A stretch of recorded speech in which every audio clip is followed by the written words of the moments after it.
So, as far as skill builds on Terrorblade go, basically, Terrorblade's main problem when it comes to skilling is all three of his skills are very important for what he wants to do into the game, but they all three serve very different purposes, so you need to allocate your skill points pretty much differently every game. There's no one set skill build that you need. For example, like his reflection skill is pretty much his way of fighting in the early game. It's an AoE slow, it's AoE damage, and the illusions are pretty much his only fighting skill in terms of like group AoE fights. So sometimes you need to skill that early, sometimes you don't. Because if you're just farming, obviously, then those AoE illusions don't do anything because you can't kill creeps with them. For example, against a more aggressive lane like Axe is a decently popular hero this meta, and usually Axe lanes or dual lanes, usually they're very aggressive. So against an Axe, you might want to prioritize your reflection and metamorphosis and ignore conjure image, because conjure image basically just means he's going to spin more.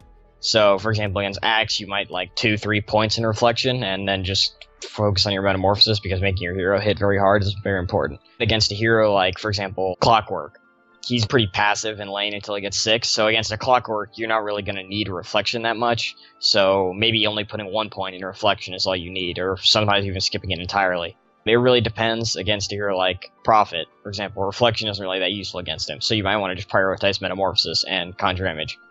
But against heroes like Slardar, Axe, these very aggressive early game heroes, the reflection move speed and attack speed slow is very important for keeping yourself alive when they try to go on you and getting your Sunder off.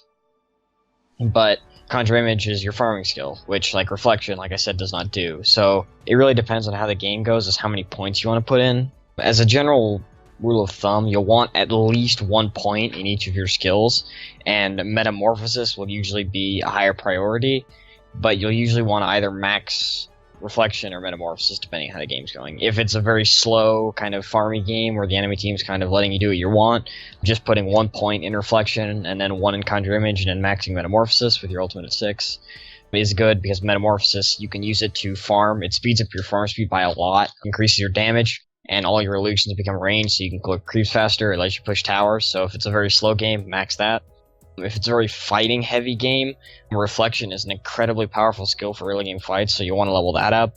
If it's somewhat fighting, but not a whole lot, you might only want to put, maybe 2-3 points into reflection, and then once the fighting kind of slows down, then you can start skilling metamorphosis. Think about how the game's going, and then allocate your skill points appropriately. Like I said, as a rule of thumb, you'll want at least 1 point in each of your skills before you further decide on how to skill the hero. It changes pretty much every game. So that's all for this video. Thank you all for watching. I hope you've learned about how to skill Terrorblade and have fun with playing him. Goodbye.